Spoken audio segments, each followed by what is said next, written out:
The world outside of Little England doesn't exist. Looking at the British newspaper front pages today, the world doesn't exist outside of Little England. And the Little England is navel gazing over the so-called BBC presenter allegedly accused of sending abusive messages to second person. Now multiply that kind of abuse by the number of actual incidents that are happening and the ones that are being ignored by the mainstream media. And you come to millions. And then you look at the rest of the world outside of the Little England. Look at Africa, look at Asia, look at the poorer Americas, the Latin America so-called, and poorer parts of the United States. The United States, which is based on the genocides, murders, massacres of the original nations. Look at the same kind of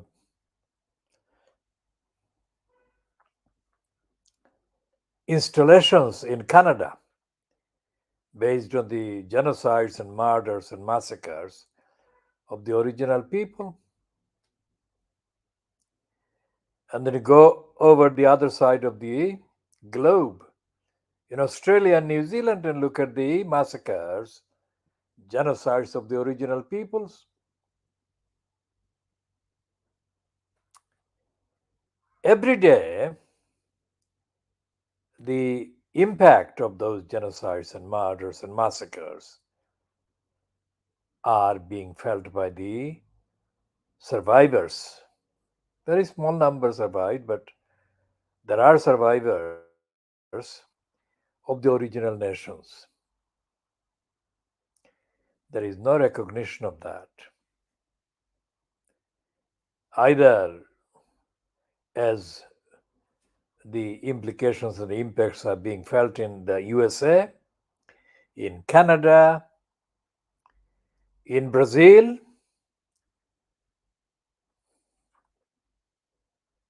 and the rest of the, notice the word Latin America, it's not Latin. Latin is imposed there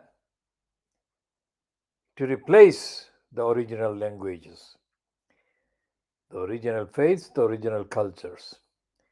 And then go over to Australia, which is populated by mostly criminals from England, New Zealand. We shall one day be taking a look at the whole image created about Jacinda Ardern. What was it based on? It was based on the fact that after the Australian anti-Muslim genocidist mass murderer murdered the Muslims in the mosques in Christchurch, instead of ignoring the incident, Jacinda Ardern actually physically appeared alongside the shocked mourners. That was the difference. And that transformed her into a superhuman, to the point that she is now given a slot at the University of Harvard. How many former holders of positions in New Zealand or Australia or any other country have been so quickly processed into such a prominent academic position? That shows the power power of racism, power of colonialism, power of imperialism. Shall be talking about all of those in due course, of course. And the corruption that is the academic institution in the United Kingdom, there is a thing called the Russell Group of Universities. The Russell Group of Universities actually are promoted as if they are almost almost as quote prestigious as Oxbridge. One of the Russell Group of Universities, Birmingham, is so corrupt that it conspired with a criminal, a Bengali midget called Ali Asghar, and conspired to create a PhD. It is an elaborate act of defamation, and we shall be examining at essay lengths the corruption and criminality by the University of Birmingham with the Bengali midget called Ali Asghar, who fucked up his daughter's career as a solicitor because of his stupidity and his complete incompetence. Hey, Ghulam Marfu Ali Asghar, remember this, you shitbag. Your time of reckoning is long overdue, and you will be dissected out of existence morally, ethically, intellectually, evidentially, factually. You will be exposed, and with your exposure will be the exposure and the end of the Russell Group of University criminals' criminality.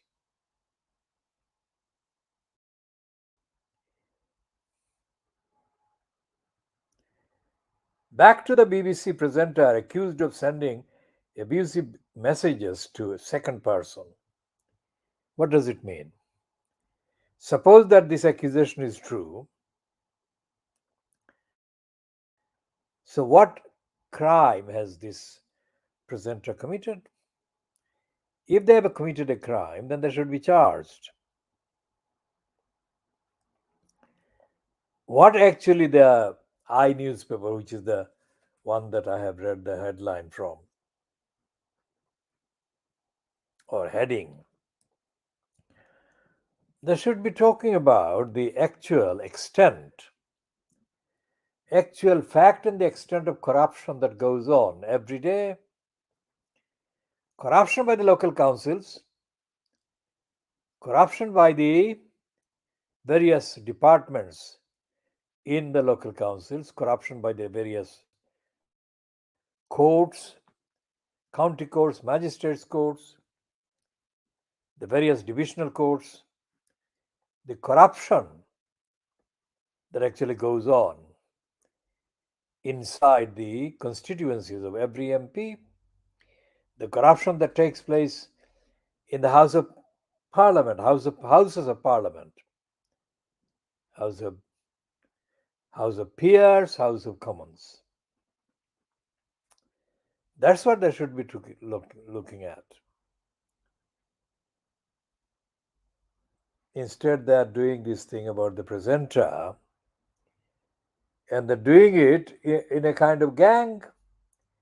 The newspaper is doing the same thing as the Times, whose heading is Dating App User was Sent Abuse by BBC Star.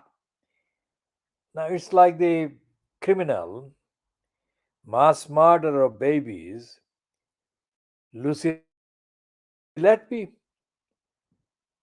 I mean, she has been given coverage accompanied by a picture of her that makes her look like a most innocent individual. That is the photographic impact. So, to call somebody who is in effect being accused of sexual abuse a star, I mean, what kind of sense is there? There is no morality, there is no ethics whatsoever. There is a supplement, there is a little supplement in the Times today about the regulatory compliance, which is the various legal requirements about the personal data. Now, this is on page 11 of this supplement. It says,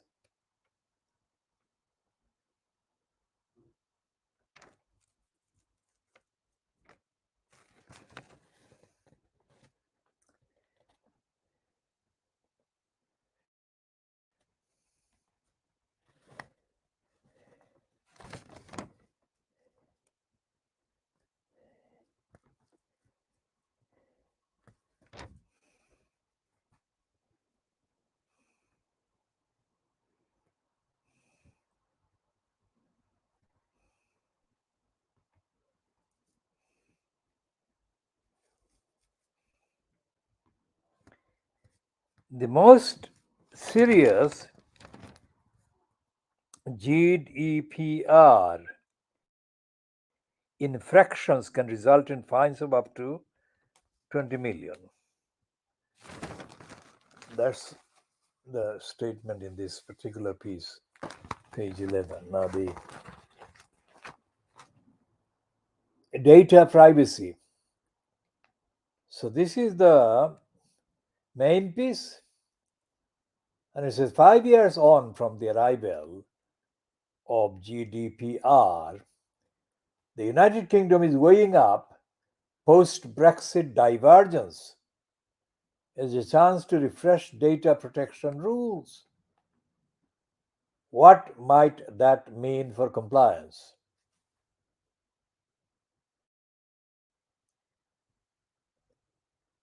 This is the short name GDPR, which is to do with the personal data. Essentially, this whole supplement, regulatory compliance, by the Times, is not about privacy. It's not about respect for privacy, but it is a business.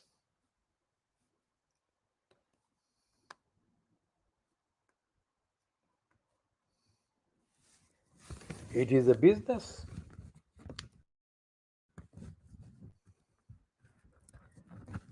And by definition, a business is controlled by the multinational corporations, and there are agencies in the capitalist environments.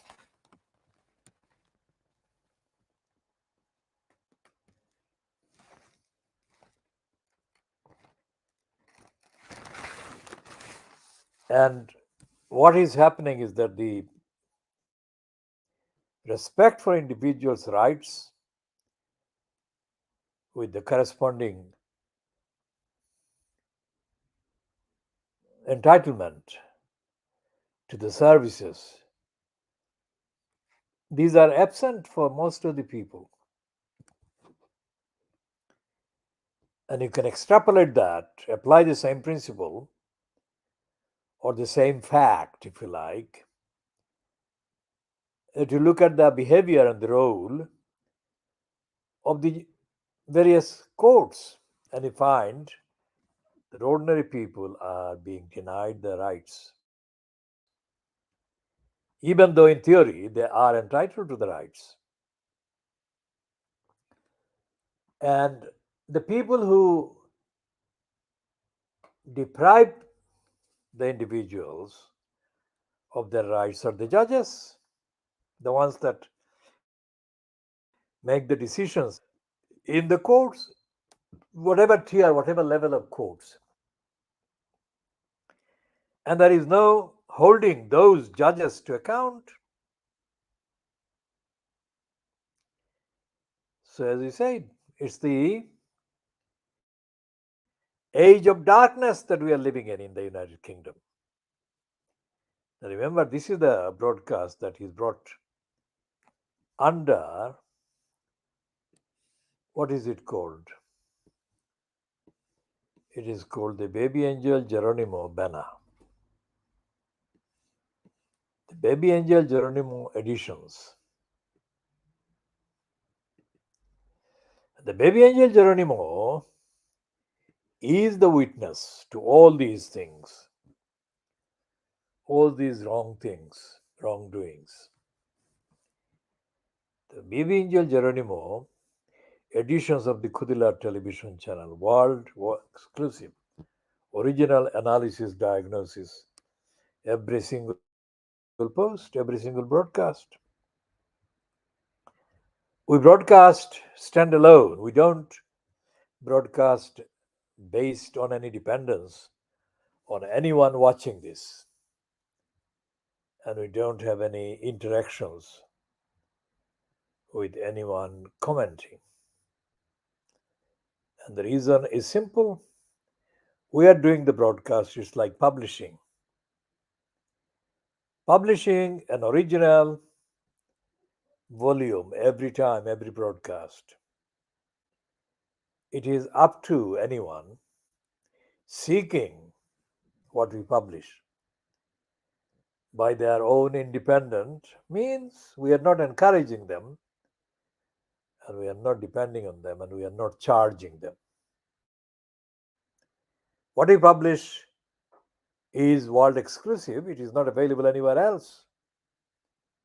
But we are doing this as part of the tradition, the ethics and the morality of the Vedh Shah. The Vedh Shah gave freely of what he had, what he contributed for the good of human beings that sought his advice, his help, his support. And I'm doing the same. Vedh Shah professor, that is the profession that I have begun to publicize, although I was told that I was that more than 60 years ago by my paternal grandmother, who told me about the Vedh Shah. And she said that I was like him. I hope I am like him. I have been like him. So, telling the truth, innal batila kana zahuka. Innal batila kana zahuka.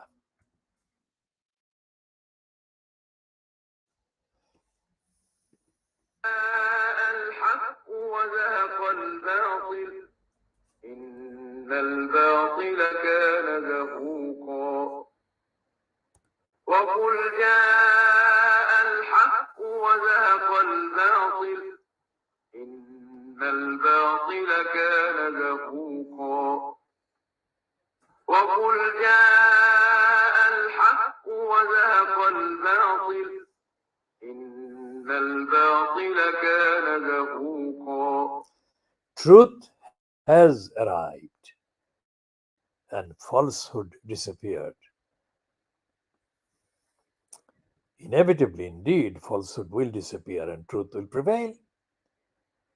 Innal batila kana zahuqa.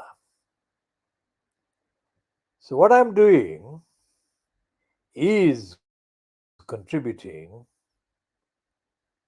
to the establishment of the truth, to the advancement of the truth. That is the campaign, opposing the lies and the liars and upholding the truth. What is happening with this series of items?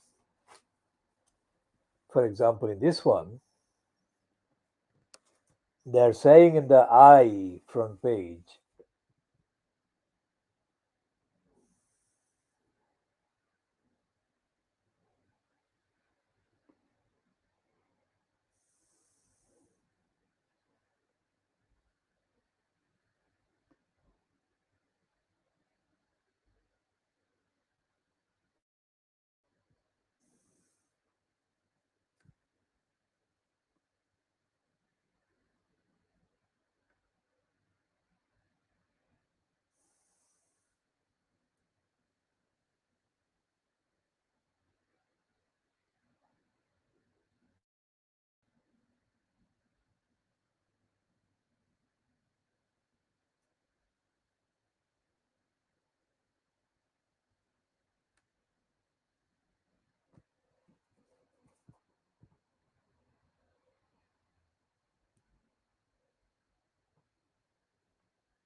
so the ex Archbishop of Canterbury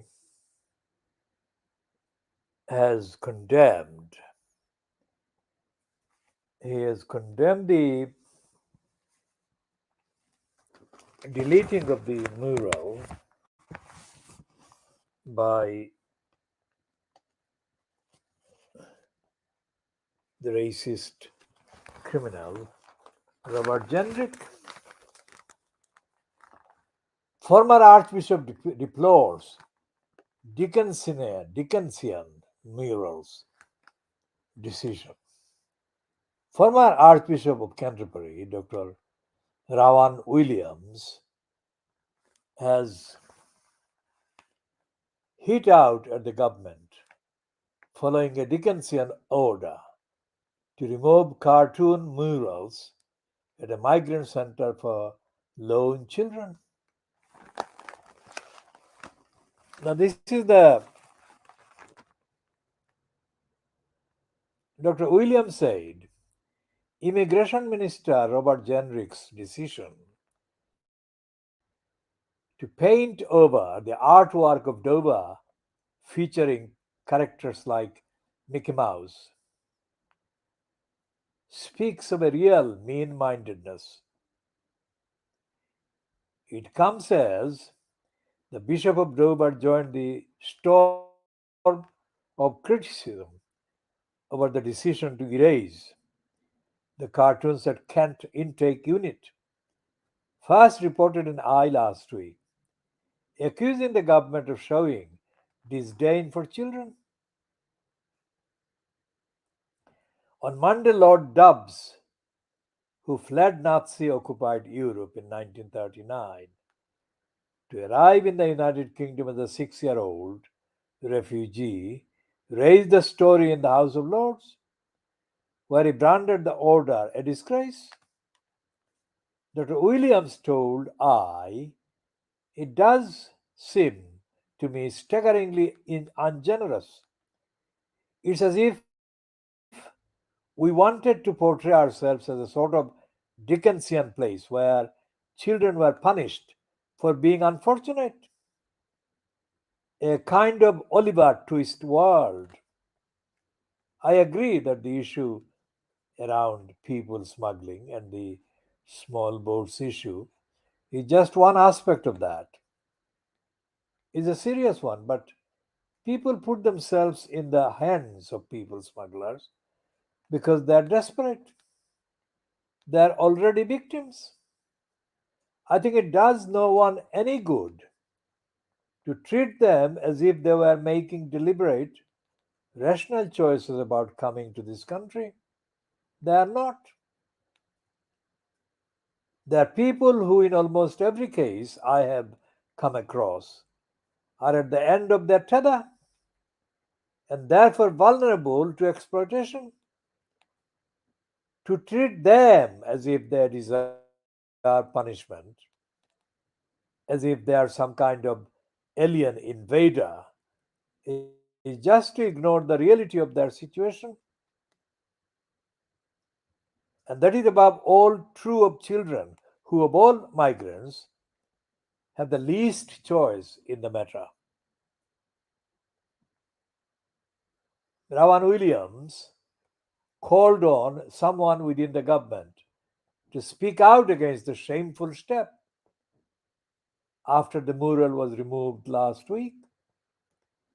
Rawan Williams added, I just wonder if anybody in the circles making these decisions has ever met a refugee child and listened to them.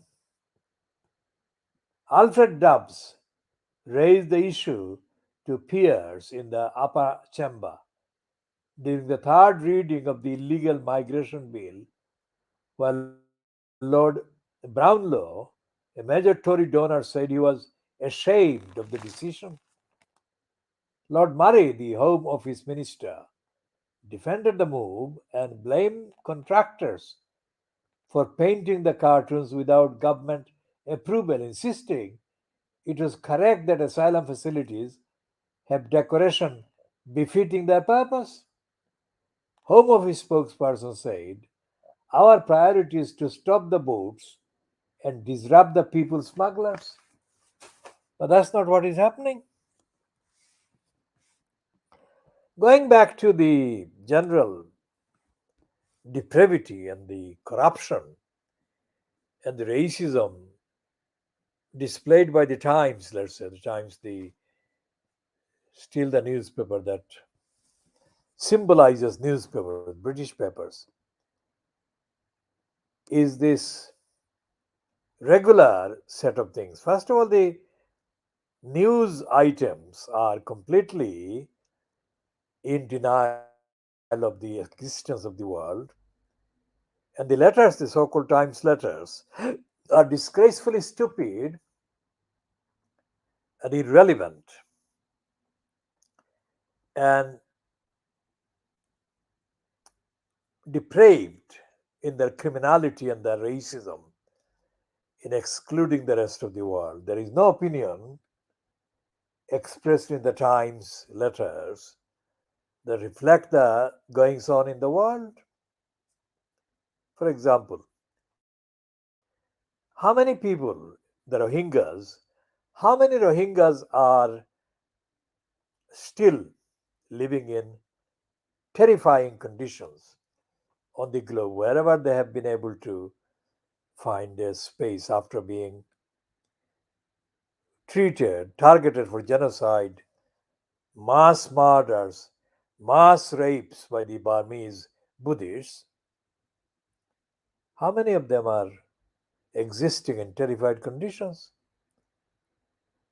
And how many of their plights being reported? They're not being reported by the British press.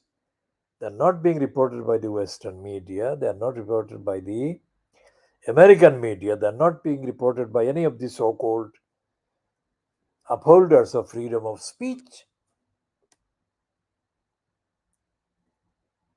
And despite the fact that this former Archbishop, Rawan Williams, is reported to have spoken in the House of Peers, and Alfred Dubs has spoken in the House of Peers, the truth about the actual extent of the deprivation, the hunger, the starvation that exists in Asia and Africa, and in parts, in the parts of the continents which these people who are asylum seekers, migrants, people who are desperate to cross the channel in dangerous boats escape. There is no recognition of that nightmare that is happening a million times all over the world every day. And where is the United Nations? The United Nations is completely dead.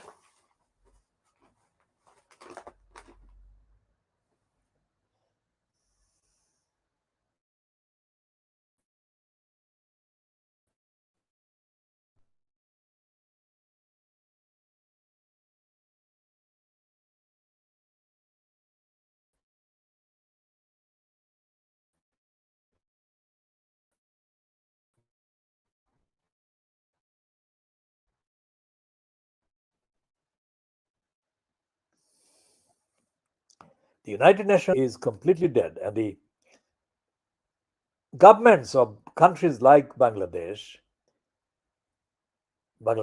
government has benefited from the independent donations of any number of any amount of money. I cannot find the actual final amount of money that the Bangladesh government was given by other countries to help the Rohingyas.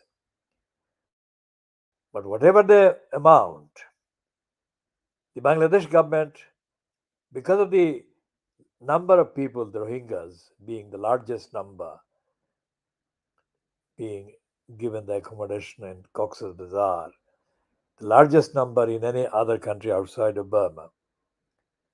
For that reason, the Bangladesh government was given bigger sums of money. But the Bangladesh government has not published the amount of money that it received. And this takes the narrative about Bangladesh government, Bangladesh the state, all the way back to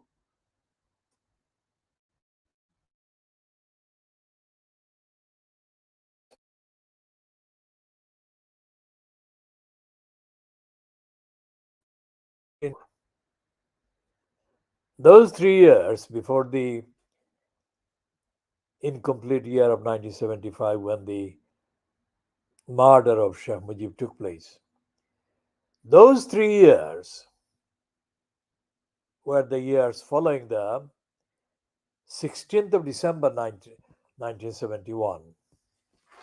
And the 16th of December is the date when Bangladesh as an independent country was recognized or began to be recognized by various other countries. And the 3 years that I've mentioned, I was there in the country for part of the year 1972. But I was there not accessing the information because I was traveling around the country and the various routes that I was traveling didn't have news outlets available. And what news outlets there were available didn't have reliable information, reliably sourced information in them. The only thing that I remember from 1972 was a publication associated with the now deceased Maulana Bashani. And the title was called Hokkota, the true words or the truth. And it was in Hokkota that fraction, only very small amount of information was available because it was very small sized and it was obviously published under difficult resource constraints. So that was the position in 1972. And then it was so dire that One political party that was launched in 1972 was launched because of the frustration with the existing Awami League which was in power.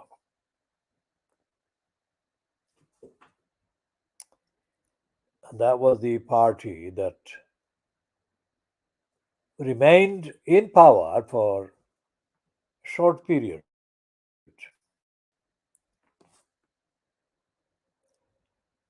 and it then fizzled out. But the founding aims and claims and purpose of that particular opposition party were quite bold, but the boldness didn't materialize in practice. Let's look at the remnants of what evidence exists and accessible.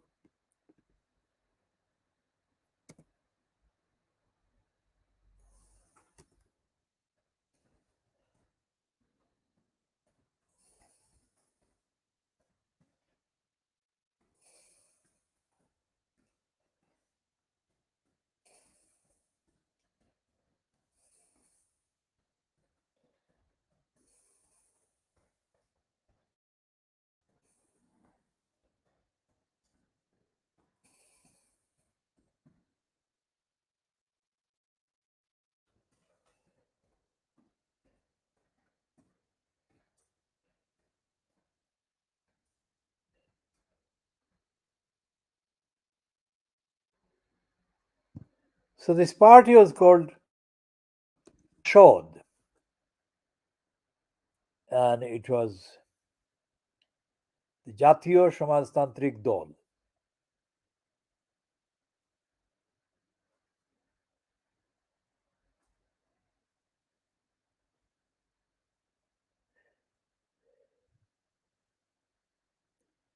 And it is stated as having been founded by Shirajul Alam Khan. Now, whoever founded it and whoever this Shirajul Alam Khan was,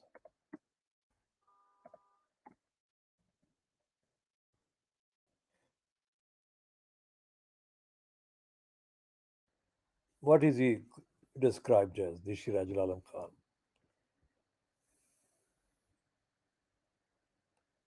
So he only passed away on the 9th of June, that is a month ago, commonly known as Shirajul Alam Khan, was also called Dada, Dadabai, and by his initials SAK.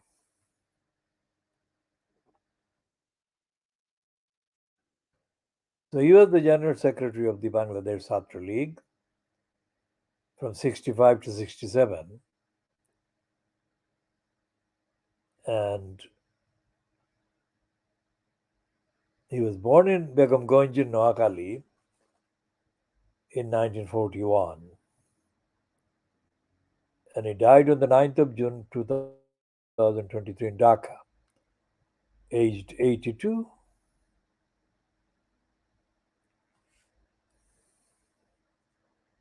So he was a member of the Awami League, it says, from 1961 to 1972,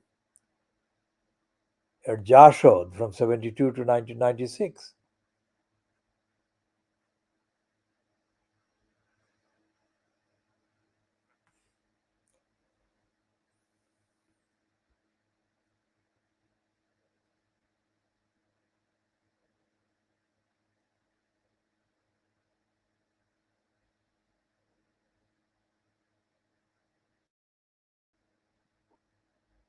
And he's being credited, along with Abdul Razak, with the launching of the 6 point program.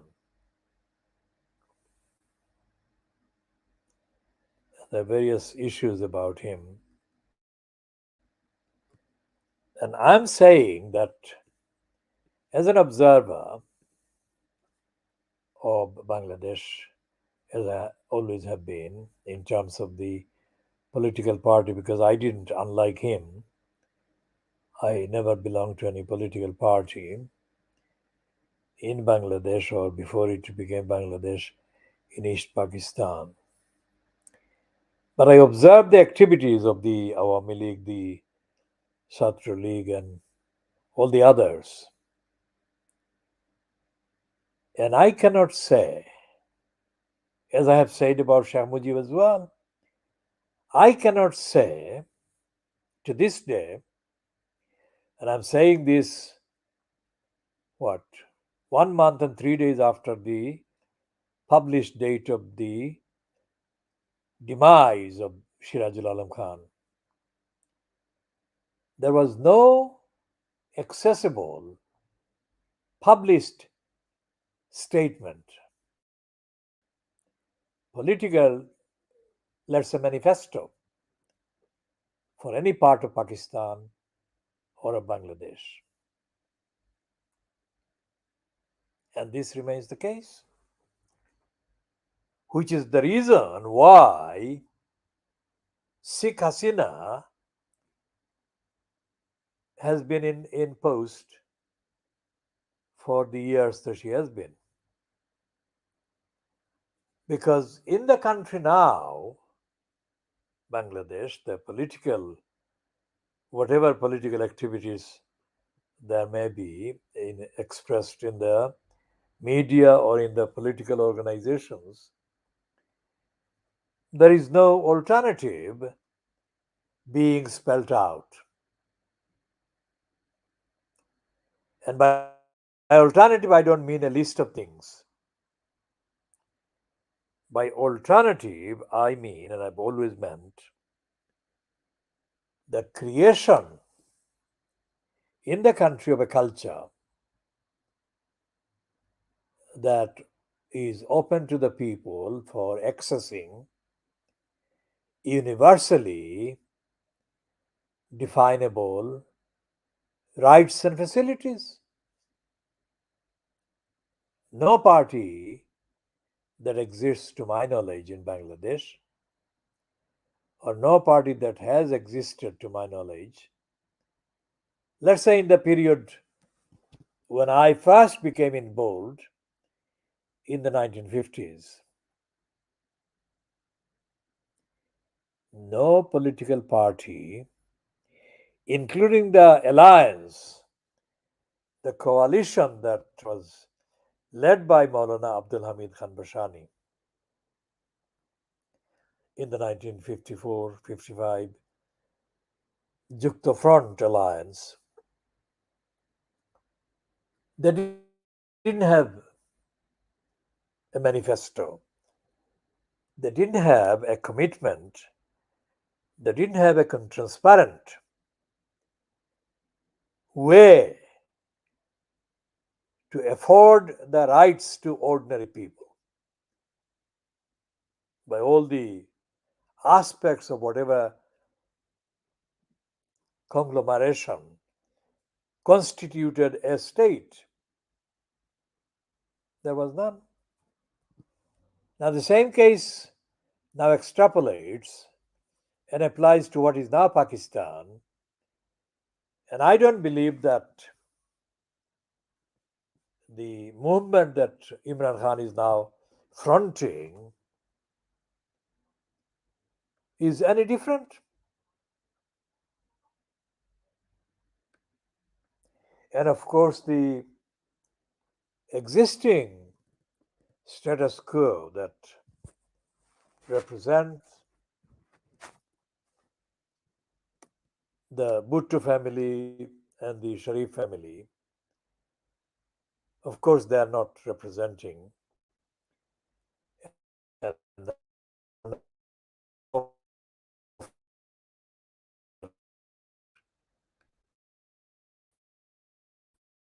doesn't either. Serious deficit on the part of Imran Khan as well.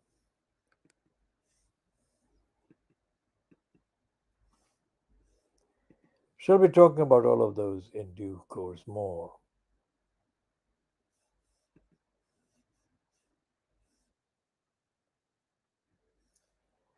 And I think that at this point we shall be coming to an end to this particular broadcast, which has been going on for 45 minutes.